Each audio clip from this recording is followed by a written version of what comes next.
नमस्कार दोस्तों, मैं राजेंद्र मिश्रा अपने चैनल में आपका स्वागत करता हूं। आज जिस टॉपिक को लेकर मैं आपके बीच में आया हूं वो यूपीएससी का एक महत्वपूर्ण टॉपिक है। आपको पता होगा कि यूपीएससी मेंस में ऐसे राइटिंग यानी निबंध लेखन एक महत्वपूर्ण पेपर है। यह एक तरीके से पहला पेपर है जो आप जहां से नंबर आपके सिलेक्शन में काउंट होना शुरू होता है। इसके पहले के जो दो पेपर हैं लैंग्वेज वाले, तो वो आपको पता है कि क्वालिफाइंग नेचर के हैं, लेकिन ऐसे का पेपर ये काफी महत्वपूर्ण पेपर है। ये वैसे होता है आपका टोटल 250 नंबर का, यानी टोटल इसके जो मार्क्स होते हैं वो 250 होते हैं और इसमें 125 और 125 के दो ऐसे आपको लिखने होते हैं। और इनकी जो वर्ड लिमिट अगर आप देखेंगे कि कितने शब्दों में आपको लिखना है, तो एक ऐसे आपको 1000 से लेकर 1200 शब्दों में लिखना होता है। तो ये एक जनरल आइडिया मैंने आपको दिया कि है क्या। अब जो मैं बात करने जा रहा हूं वह यह है कि इस विषय का इंपॉर्टेंस क्या है। मैंने अपने 20 साल के अध्यापन अनुभव से जो सीखा है, जो देखा है कि कुछ विद्यार्थी ऐसे होते हैं जो या तो ऐसे को लेकर बहुत ही गंभीर होते हैं, लेकिन अधिकांशतः जो विद्यार्थियों की संख्या है वो इस पेपर को लेकर काफी उदासीन होते हैं। उनको लगता है कि वो लिख लेंगे, लेकिन यहां पर वो गलती करते हैं। निश्चित रूप से पहले हमें एक व्यापक रणनीति बनाने की आवश्यकता है। अब वो रणनीति बनाने की आवश्यकता क्यों है? क्योंकि यह एक ऐसा पेपर है जिसमें आप मैक्सिमम नंबर स्कोर कर सकते हैं। वैसे आप देखें अगर तो आपके सिलेक्शन में हर एक पेपर का इंपॉर्टेंस है, लेकिन सिलेक्शन में जिन पेपर्स का महत्व तो ज्यादा है, सबसे ज्यादा है, वो आप देखेंगे तो एक तो आपका ऐसे हो गया, ये 250 नंबर का। दूसरा एथिक्स का पेपर, ये भी 250 नंबर का। और तीसरा आपका ऑप्शनल 500 नंबर का। यानी कुल मिलाकर अगर आप देखें तो 1000 नंबर का ये पेपर है। तीनों जिसकी मैं बात कर रहा हूं, ऑप्शनल, ऐसे और एथिक्स। और इनमें वेरिएशन बहुत होता है, यानी अच्छा प्रयास करके आप इसमें बहुत अच्छे मार्क्स पा सकते हैं। फिलहाल अभी मैं बात करने जा रहा हूं केवल ऐसे की, तो एथिक्स की और ऑप्शनल की बात मैं नहीं करूंगा। इसमें देखा यह गया है ऐसे के पेपर में एक अच्छा स्टूडेंट जिसने अच्छे से ऐसे लिखा है वो 180 मार्क्स तक गेन कर सकता है। और इसमें जो मिनिमम मैंने देखा है वो 60, यानी वेरिएशन अगर आप देखें तो 60 to 80 यानी 120 मार्क्स का वेरिएशन। और ये वेरिएशन आपको सिलेक्शन के उधर या इधर, यानी आप सेलेक्ट हुए या नहीं हुए, तो ये तय करने में एक महत्वपूर्ण भूमिका निभाता है ये ऐसे।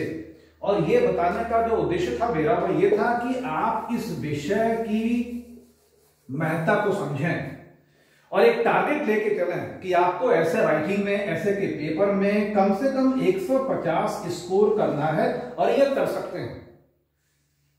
अच्छा, एक सबसे बड़ी विशेषता यह है कि एक ऐसा पेपर है जिसके लिए आपको अलग से कोई तैयारी करने की आवश्यकता नहीं है। जी बिल्कुल सही सुना आपने, इसके लिए आपको अलग से कोई तैयारी करने की आवश्यकता नहीं है। क्यों? क्योंकि आप जो जीएस के चारों पेपर पढ़ रहे हैं, करंट अफेयर्स जो तैयार कर रहे हैं, ऐसे का जो विषय होता है वो इनसे अलग नहीं होता।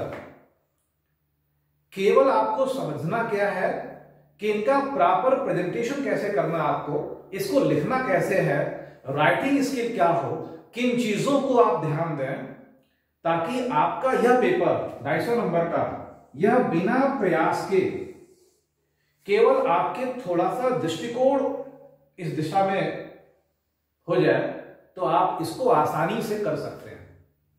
तो इसके लिए जरूरी है कि आप इस वीडियो को देखें और अंत तक इसको सुने।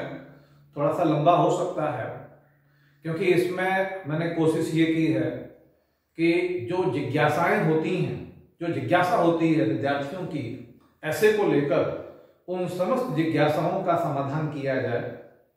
तो इसलिए हो सकता है कि ये थोड़ा सा लंबा हो, मैं कोशिश करूंगा इसको कम करने का, संक्षेप में लिखने का।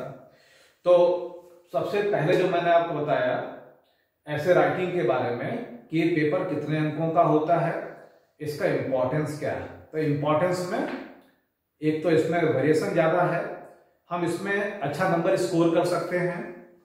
जीएस के पेपर्स में अगर आप देखेंगे तो सेलेक्टेड कैंडिडेट्स में बहुत ज्यादा वेरिएशंस नहीं होते, लेकिन यहाँ पर वेरिएशन ज्यादा होते हैं। मैंने आपको बताया 120 अंकों का वेरिएशन है और आप प्रयास करके अच्छे से अच्छा नंबर स्कोर कर सकते हैं। तो आपको एक टारगेट लेके चलना होगा कि आपको मैक्सिमम नंबर ऐसे में स्कोर करना है। देखिए यूपीएससी की तैयारी और उसमें सफल होना यह केवल हमारे मेहनत पर निर्भर नहीं करता, ये हमारी रणनीति पर भी निर्भर करता है कि हमने जो रणनीति बनाई है इस परीक्षा को क्वालिफाई करने में, तो हमने किन किन पहलुओं पर ज्यादा ध्यान दिया। और ये जो रणनीति है, जैसे युद्ध में आप जानते हैं कि केवल संख्या बल और बाहुबल ही विजय का आधार नहीं है, एक व्यापक रणनीति बनाकर भी कम संख्या बल के आधार पर युद्ध को जीता जा सकता है। तो यूपीएससी भी विद्यार्थियों के लिए एक युद्ध ही है, जिसमें विजय की आकांक्षा हर एक विद्यार्थी रखता है जो इसमें अपीयर होता है। तो ऐसे की क्या रणनीति होनी चाहिए, कैसे लिखना चाहिए, इन सारी चीजों को हम ध्यान देंगे। तो अभी जो मैं बात करने जा रहा हूं वो ये है कि इसका सिलेबस क्या है। तो देखिए अलग से इसके किसी सिलेबस की तरफ आपको जाने की आवश्यकता नहीं है। आप जीएस के जिन पेपर्स की तैयारी करते हैं और समाज में जिन चीजों को आप देखते हैं करंट अफेयर्स में, इन सारे विषयों से संबंधित आपको केवल एक नजर रखनी है। आपका यह पेपर बिना अतिरिक्त प्रयास के तैयार होता जाएगा। ऐसे के माध्यम से यूपीएससी परीक्षण करता है आपके ज्ञान का, किन किन चीजों का परीक्षण करता है। तो अगर इसमें हम देखें तो जो सबसे पहली चीज है ऐसे के माध्यम से जो यूपीएससी चेक करता है वह है आपके ज्ञान का। यहां पर ज्ञान से मेरा तात्पर्य केवल किताबों से प्राप्त ज्ञान नहीं है,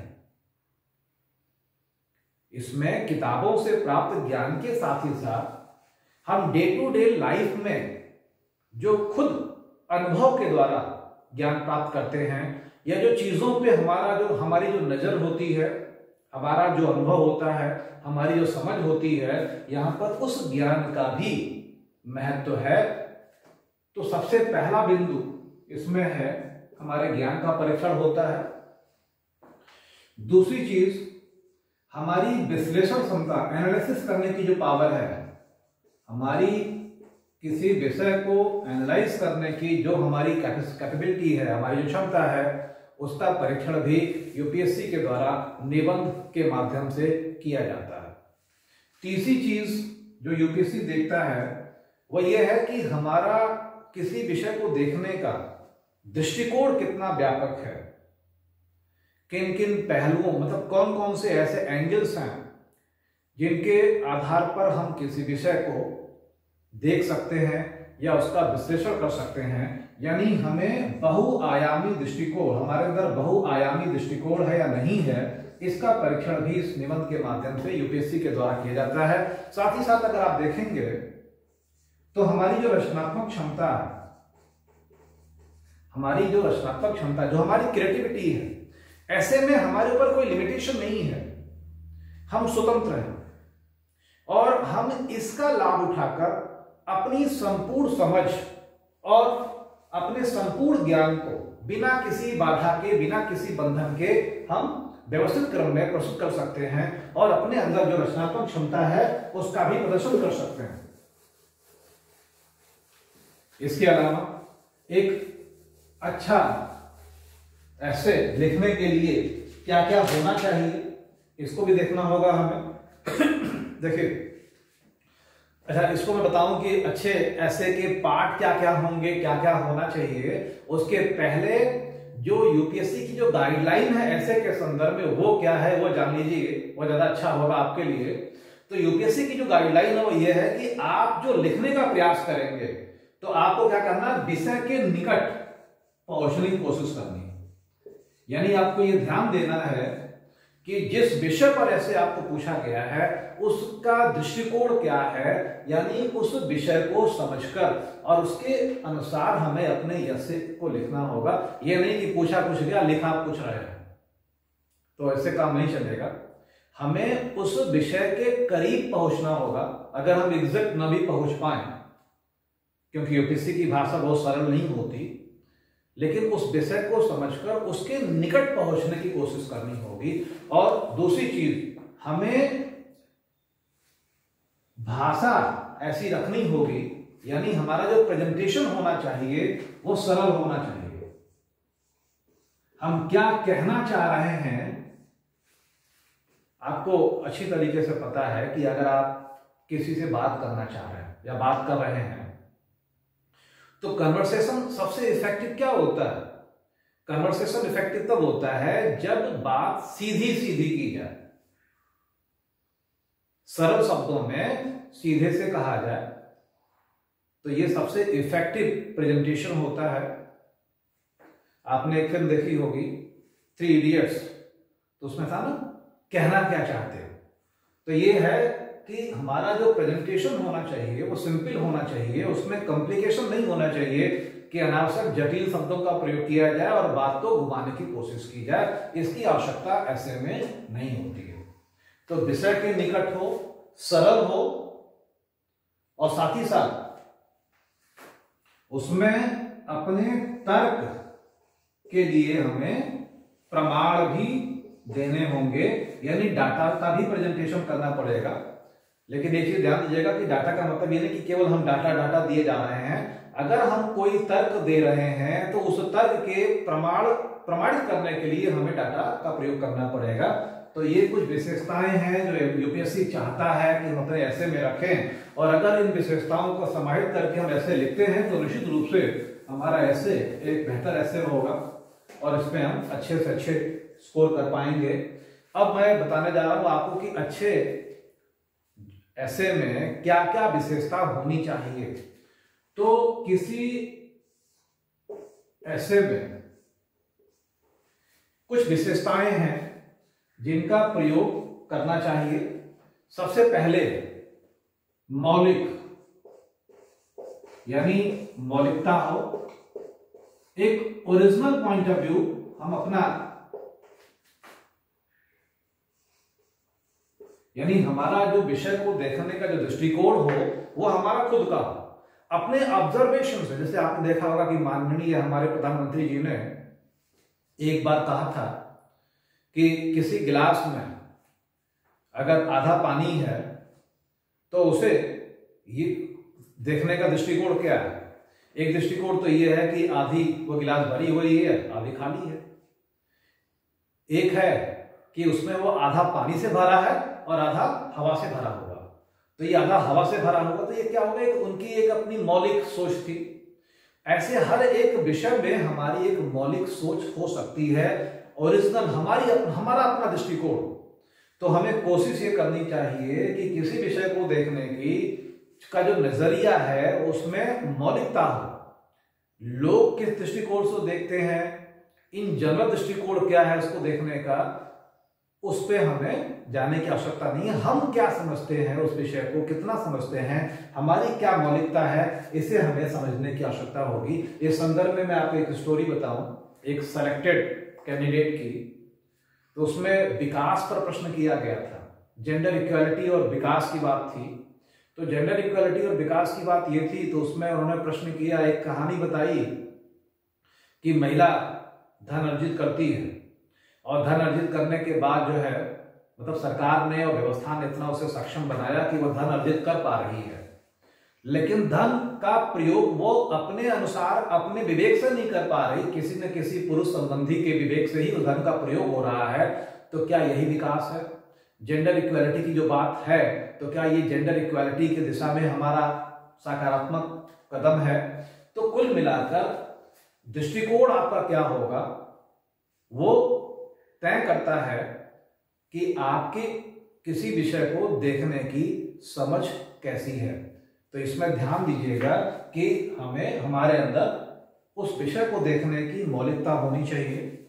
इसके अलावा हम जिस विषय को चुने ऐसे लिखते समय उसका विश्लेषण यानी एनालिसिस करने की क्षमता हमारे अंदर होनी चाहिए, और एनालिसिस हम तभी कर पाएंगे जब उस विषय का संपूर्ण ज्ञान हो। अगर हमने किसी ऐसे विषय को ले लिया जिस विषय के बारे में हम अच्छी तरीके से नहीं जानते, तो जाहिर सी बात है कि जब हम उस विषय के बारे में अच्छी तरीके से नहीं जानते तो हम उसका प्रॉपर विश्लेषण नहीं कर पाएंगे। और यूपीएससी ऐसे के माध्यम से हमारी विश्लेषण क्षमता का भी परीक्षण करता है, और चूंकि हमारी विश्लेषण क्षमता का परीक्षण यूपीएससी के द्वारा किया जाता है तो हमें ऐसे राइटिंग में एक ऐसे विषय को लेना चाहिए जिसका विश्लेषण करने की क्षमता हमारे अंदर हो, यानी उस विषय से भली भांति हम परिचित हो। और विश्लेषण करने के दौरान हमें तर्क और डाटा इनकी आवश्यकता होगी, और ये भी हमारे पास। अब डाटा का मतलब ये नहीं कि आप किसी विषय को लिख रहे हैं, जैसे मान लीजिए इकोनॉमी पर आपने कोई लिखा, पावर्टी पे लिख रहे हैं आप, और पावर्टी में आप पूरा का पूरा डाटा ही देते चले जा रहे हैं, तो इसकी आवश्यकता नहीं है। कुछ बेसिक डाटा जो हम कह रहे हैं कि डेवलपमेंट हुआ और सरकार के प्रयासों से लोगों के जीवन स्तर में जो सुधार हो रहा है, तो इसको दर्शाने के लिए हमें ये बताना पड़ेगा कि पर कैपिटा इनकम में क्या ग्रोथ हुई है, पर कैपिटा कंजप्शन कितना है। तो इस संदर्भ में कुछ बेसिक डाटा देने की आवश्यकता होगी। अब ये नहीं कि आप पूरा का पूरा डाटा ही आप उसमें प्रेजेंट कर दें, इसकी आवश्यकता हमें नहीं है। तो विश्लेषण करने की क्षमता होनी चाहिए। इसके अलावा हमारा जो राइटिंग वे है, लिखने का जो तरीका होगा वह बहुआयामी होगा, मल्टी डायमेंशनल। बहुआयामी मतलब इन जनरल हम जो विषय जानते हैं सामाजिक, आर्थिक, राजनैतिक, भौगोलिक, इसके अलावा अगर कोई और भी पॉइंट ऑफ व्यू है, जैसे कल्चरल भी हम देख सकते हैं, कल्चरल में रिलीजन की बात कर सकते हैं, है ना। तो ये कोशिश करनी चाहिए कि हमें अपने ऐसे को एक बहुआयामी दृष्टिकोण के आधार पर व्यक्त करें हम, ताकि हमारी उस विषय पर जो व्यापक समझ है, जो हमने अपने अनुभव से और किताबी ज्ञान दोनों से जो हमने अर्जित किया है, उसका हम बेहतर तरीके से प्रेजेंटेशन कर सकें। इसके अलावा इस पे ध्यान देने की भी आवश्यकता। भाषा, देखिए भाषा की बात जो मैं कर रहा हूं, तो यहां पर यह मत सोचिएगा कि ग्रामेटिकली अब हमारे अंदर बहुत ज्यादा जो है करेक्शन होने की, सब बहुत ज्यादा करेक्ट लिख पाएंगे हम। वैसे भी आपके ग्रामर का परीक्षण नहीं हो रहा, लेकिन यह कि ग्रामर अगर आपकी अच्छी है तो निश्चित रूप से आपकी राइटिंग जो होगी वो इफेक्टिव होगी, और कोशिश ये करनी चाहिए कि ग्रामेटिकली हम कोई मिस्टेक ना करें। इसके अलावा राइटिंग ठीक ठाक हो, ऐसी हो कि वो पठनीय हो। राइटिंग में भी अब इस लेवल पर जब आप मेंस देंगे या देने जा रहे हैं तो कोई बहुत ज्यादा रिफॉर्म्स की संभावना नहीं है, लेकिन घबराने की जरूरत नहीं है। राइटिंग कोई बहुत मायने नहीं रखता, हाँ 2-4% का फर्क जरूर पड़ता है। भाषा सरल होनी चाहिए, क्लिष्ट शब्दों का प्रयोग करके हम कोशिश करते हैं उसमें वजन डालने की, तो वो ये करने की आवश्यकता नहीं। एक मौलिकता होनी चाहिए, सहज होना चाहिए, लेकिन लेमन लैंग्वेज में यूज मत करिए। लैंग्वेज फॉर्मल होनी चाहिए। जैसे अगर किसी महापुरुष के बारे में, किसी महान व्यक्तित्व के बारे में लिख रहे हैं तो निश्चित रूप से श्री, श्रीमान, आदरणीय ऐसे शब्दों का प्रयोग करना अच्छा होता है, जिसको हम फॉर्मल वे ऑफ राइटिंग कह सकते हैं, कि उसमें फॉर्मल शब्दों का भी प्रयोग होना चाहिए। ये नहीं कि हम लिख रहे हैं तो उसने ये कहा, किसी महान सक्सेस के बारे में हम बता रहे हैं तो उसमें हमें उन्हें आदर सूचक शब्दों का प्रयोग के द्वारा ही उनका प्रयोग करना चाहिए, लिखना चाहिए। तो ये कुछ विशेष चीजें जो मैंने आपको बताई कि ऐसे राइटिंग में किन किन चीजों को आपको ध्यान देना है। सबसे पहले मैंने आपको बताया कि मौलिकता होनी चाहिए, यानी किसी विषय को देखने की आपका नजरिया क्या है, आपका दृष्टिकोण क्या है वो हो। इसके अलावा हम उस विषय को चूज करें ऐसे राइटिंग में जिसके विश्लेषण की क्षमता हमारे अंदर हो, यानी उस विषय का संपूर्ण ज्ञान हो और तर्क के द्वारा डाटा प्रस्तुत करते हुए हम अपनी बात को आगे बढ़ा सकें। इसके अलावा बहुआयामी दृष्टिकोण हो हमारा, multi dimensional point of view से हम लिखें उस ऐसे को। और एक चीज मैं आपको और बताऊं कि व्यवस्थित क्रम में होना चाहिए, प्रेजेंटेशन जो होना चाहिए वो व्यवस्थित होना चाहिए। यानी फॉर एग्जांपल अगर आप आर्थिक लिख रहे हैं तो आर्थिक जो पहलू है वो सब वहीं पर हो जाना चाहिए। ये नहीं कि आपने आर्थिक लिख लिया फिर सामाजिक है और सामाजिक के बाद फिर आर्थिक के कुछ पॉइंट आपको फिर याद आए और आपने फिर उसको लिख दिया। तो प्रेजेंटेशन जो होना चाहिए वो सिस्टमेटिक होना चाहिए, एक व्यवस्थित क्रम में आप आगे बढ़ते जाइए और जो बात आपने एक पॉइंट में कह दी फिर उसे दोबारा रिपीट करने की आवश्यकता नहीं है। भाषा कैसी होनी चाहिए? सरल होनी चाहिए। सरल का मतलब लेमन लैंग्वेज नहीं है, इसमें हमें फॉर्मल लैंग्वेज को यूज करना चाहिए। ऐसे वर्ड्स हमें अनावश्यक ऐसे शब्दों का प्रयोग करने की आवश्यकता नहीं है कि वो बड़ा जटिल हो जाए। कुछ लोग सोचते हैं कि अगर जटिल शब्द होंगे तो ज्यादा प्रभाव उत्पन्न होगा, इसकी आवश्यकता हमें नहीं है। हमारा जो एग्जामिनर है, जो उस कॉपी को चेक करने वाला है, वो भली भांति विद्वान व्यक्ति ही होगा और विद्वान व्यक्ति को समझ जाएगा कि आप क्या कहना चाहते हैं, आपकी क्षमता क्या है। उसको प्रभावित करने की कोशिश मत करिए, अपने अंदर की मौलिकता बनाए रखिए। दिखावटीपन अगर आप करेंगे तो वो दिखाई दे जाएगा और निश्चित रूप से उसको झल्लाहट होगी और फिर आपके मार्क्स प्रभावित होंगे। तो ये कुछ बेसिक चीजें थी। अब जो मैं बताने जा रहा हूं आपको ये है कि ऐसे के पार्ट्स कितने होते हैं। देखिए किसी भी ऐसे के 3 एंगल होते हैं। सबसे पहला इंट्रोडक्शन, जिसको आप कहते हैं प्रस्तावना।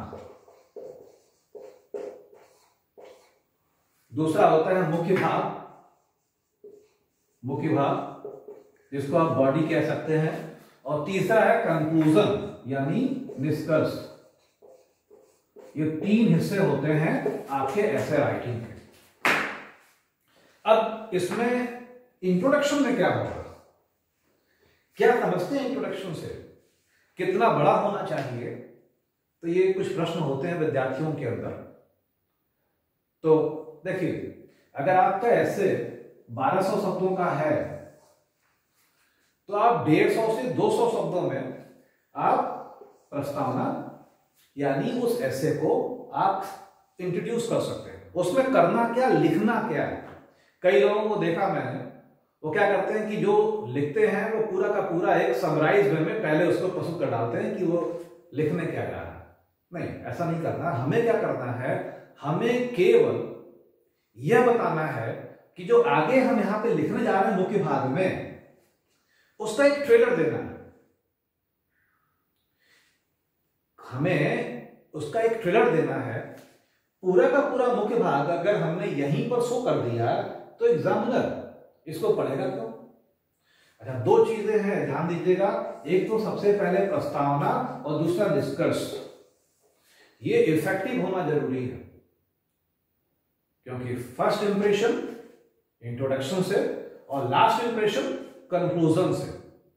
तो ये फर्स्ट इंप्रेशन और लास्ट इंप्रेशन ये दी बेस्ट होना चाहिए। इसमें गलती करने की कोई संभावना नहीं होनी चाहिए। ये जो बॉडी का पार्ट है इसमें अगर थोड़ी बहुत त्रुटि हो जाती है तो वो क्षम्य है, लेकिन ये इफेक्टिव होना चाहिए। इंट्रोडक्शन में आपको लगभग 150 से 200 शब्दों में आपको यह बताना है कि आप आगे क्या करने जा रहे हैं। यानी जो ऐसे आप लिखने जा रहे हैं आप उसको एक तरीके से उसकी थीम बताएंगे इस इंट्रोडक्शन में या प्रस्तावना में। ठीक है, क्लियर हो गया होगा। इसमें तरीके हो सकते हैं कि शुरुआत कैसे करें, क्या कोटेशन देना अच्छा होगा, क्या कहानी का उल्लेख कर सकते हैं? कर सकते हैं। कोटेशन अगर आपको कोई याद हो, जैसे मान लीजिए जल पे पूछा गया हो, पानी पे पूछा गया हो, जैसे कैसे आया था इंटर स्टेट वाटर डिस्प्यूट को लेकर, तो उसकी शुरुआत करने के लिए आप जल को लेकर कोई अगर आपको सूक्ति याद है तो आप लिख सकते हैं, लेकिन जबरदस्ती करने की आवश्यकता नहीं है। हर व्यक्ति को सूक्ति नहीं याद होती। अगर आपको याद है, और मेरी राय तो यह है कि हर विषय को लेकर 2-4 अच्छे जो स्टेटमेंट्स हैं, जो सूक्ति है या किसी महापुरुष के जो स्टेटमेंट्स हैं, वो आप याद कर लें तो ज्यादा अच्छा रहेगा, आपके ऐसे में काम आएगा वो। तो उसको आप डाल सकते हैं, उसको यूज कर सकते हैं, किसी स्टोरी से भी अपनी बात को शुरू कर सकते हैं। तो प्रेजेंटेशन आपका इफेक्टिव होना चाहिए, इसमें वो थीम आनी चाहिए जो आप ऐसे के मेन पार्ट में कहने जा रहे हैं। अब इसमें जो बॉडी पार्ट है, यानी जो मुख्य भाग है, इस मुख्य भाग में आपको करना क्या है? इस मुख्य भाग में आपको विश्लेषण करते हुए आगे बढ़ना है, अपने मल्टी डायमेंशनल अप्रोच को एक्सप्रेस करना है। आपने जो ज्ञान अर्जित किया हुआ है, उस ज्ञान के प्रेजेंटेशन का यहां पूरा मौका मिलेगा आपको, और इसके माध्यम से आप एग्जामिनर को प्रभावित कर सकते हैं कि आपने ज्ञान जो हासिल किया हुआ है वो निश्चित रूप से सही है। यानी आप यहां पर, अच्छा एक चीज और भी है कि अगर मान लीजिए आप साइकोलॉजी के स्टूडेंट रहे हैं, आपने पीजी किया हुआ है, आपका ऑप्शनल साइकोलॉजी है, तो ये नहीं कि आप केवल एक एंगल आपने पकड़ लिया और हर एक पॉइंट में आप साइकोलॉजी के एग्जाम्पल और साइकोलॉजी को ही ऐड किए जा रहे हैं। यानी आपको ये दिखाने की आवश्यकता नहीं है कि आप पर्टिकुलर किस विषय के प्रति ज्यादा आकर्षित हैं। एक बैलेंस अप्रोच लेके चलना होगा। अपने ऑप्शनल के बारे में आपको यहां पर बताने की आवश्यकता नहीं है। अगर हर एग्जाम्पल में आप साइकोलॉजी को लेकर आएंगे या किसी पर्टिकुलर एक विषय को लेकर आएंगे, तो एग्जाम्पल भली बात से समझ जाएगा कि आप निश्चित रूप से उस विषय से विशेष अनुराग रखने वाले व्यक्ति हैं, तो उसकी जो जिज्ञासा है आपके ऐसे को पढ़ने की, वो थोड़ी कम हो जाएगी। तो मल्टी डायमेंशनल अप्रोच होना चाहिए, और जो बात आप कहें उसके लिए तर्क हो, डाटा हो, और सिस्टमेटिक तरीके से अपनी बात को आगे बढ़ाइए। अब लास्ट में हम आते हैं कंक्लूजन। यह कितना होना चाहिए? तो यह भी करीब आपके 200 शब्दों में, 150 से 200 शब्दों का होना चाहिए। यानी 200 शब्द का निष्कर्ष हो गया और 200 का प्रस्तावना, यानी 400 तो ये हो गया, यानी जो मेन पार्ट है वो 800 है। इस तरीके से आप डिवाइड कर सकते हैं। 200 का 150 भी आप कर सकते हैं, लेकिन इससे कम नहीं। कंक्लूजन में करना क्या है? देखिए, जनरली कंक्लूजन का मतलब लोग समझते क्या है? कंक्लूजन का मतलब ये समझते हैं कि जो उन्होंने ऐसे लिखा, फिर उसको समराइज वे में एक तरीके से रिप्रेजेंट करना। कंक्लूजन ये नहीं।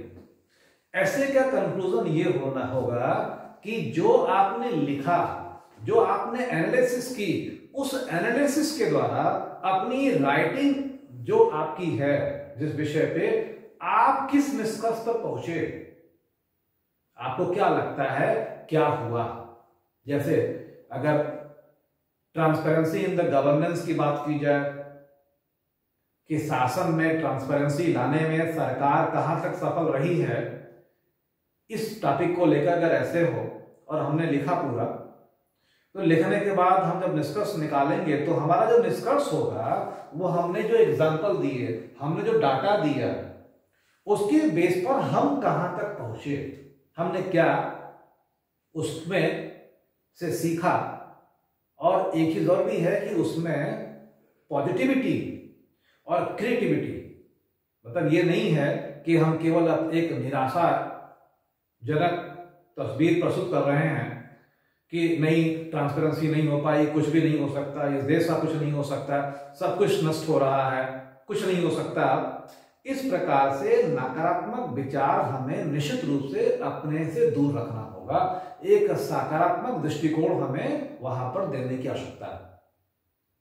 हमें अंदर रूप से प्रशंसा भी नहीं करनी है, जो कमियां हैं उन कमियों को बताते हुए, संतोष प्रकट करते हुए भविष्य में एक नई आशा और उम्मीद के साथ और कार्य करने की आवश्यकता है, इसको बताते हुए हम अपने विषय को कंक्लूड करेंगे। यानी कंक्लूजन में सकारात्मकता भी हमारी दिखाई पड़नी चाहिए और साथ ही साथ कंक्लूजन किससे संबंधित होना चाहिए? कंक्लूजन होना चाहिए जो अब तक हमने लिखा उस राइटिंग, ये नहीं कि हमने लिखा कुछ लिखते समय हमारा दृष्टिकोण कुछ था और हम रटा रटाया हम एक कंक्लूजन लेके चले आए। नहीं, हमने जो लिखा, जो तर्क दिए, उसी पर आधारित हमारा निष्कर्ष होना चाहिए। और अगर इसमें कंक्लूजन में भी अगर हम किसी कोटेशन का प्रयोग कर सकते हैं, अगर हमें याद है तो हम निश्चित रूप से उसका प्रयोग करें तो वो भी काफी इफेक्टिव होगा। तो ये कुछ टिप्स थे जो मैंने ऐसे राइटिंग के संदर्भ में आपको दिया। उम्मीद है कि आपको इससे लाभ होगा और ऐसे ही अन्य विषयों को लेकर मैं आपके सामने समय समय पर आता रहूंगा। हो सके तो आप मेरे चैनल को लाइक करिए, सब्सक्राइब करिए, प्रमोट करिए, ताकि मैं आपके विषय आपके साथ और ज़्यादा इंटरेक्शन कर सकूं और विषयों को लेकर आ सकूं। तो ये जिस टॉपिक की मैंने चर्चा की वह निबंध लेखन था, कैसे आप मैक्सिमम स्कोर कर सके बिना अतिरिक्त प्रयास के, कैसे आप इस पेपर की तैयारी कर सके। तो इसके लिए मैं एक चीज और ध्यान दीजिएगा, इसमें ऐसे राइटिंग के समय एक बैलेंस अप्रोच टाइमिंग का भी होना चाहिए। मैंने आपको बताया था स्टार्टिंग में ही 2 ऐसे होते हैं, तो ये नहीं कि एक ऐसे आपने बहुत अच्छा लिख दिया, पूरा का पूरा समय आपने उसी को अलर्ट कर दिया और दूसरे ऐसे के लिए आपके पास समय नहीं बचा। तो एवरेज जो मार्किंग होगी आपकी वो एक ऐसे बहुत अच्छा और दूसरा जो खराब हो गया, तो फिर वो आप अंडर स्कोर में आ जाएंगे। यानी टाइम मैनेजमेंट, और इसके लिए प्रैक्टिस करनी होगी आपको। प्रैक्टिस के लिए विषय क्या हो, मैं आपको इसके लिए कुछ एग्जांपल दे रहा हूं। जैसे आप पेपर पढ़ते हैं तो उसमें जो संपादकीय लेख आते रहते हैं, उन लेख में से कोई एक टॉपिक लीजिए, कम से कम वीकली, आप सप्ताह में एक दिन उसको पढ़िए और पढ़ने के बाद अपने तरीके से उसको रिकंस्ट्रक्ट करिए, उसका प्रेजेंटेशन करिए, क्वेश्चन बनाइए और उसको लिखिए सप्ताह में एक दिन। तो ये जो मेथड होगा आपको ऐसे में तो हेल्प करेगा ही करेगा, साथ ही साथ आपके जीएस के पेपर में भी आपके लिए ये सहयोगी होगा। तो इसी के साथ अभी की ये क्लास में समाप्त कर रहा हूँ। नमस्कार।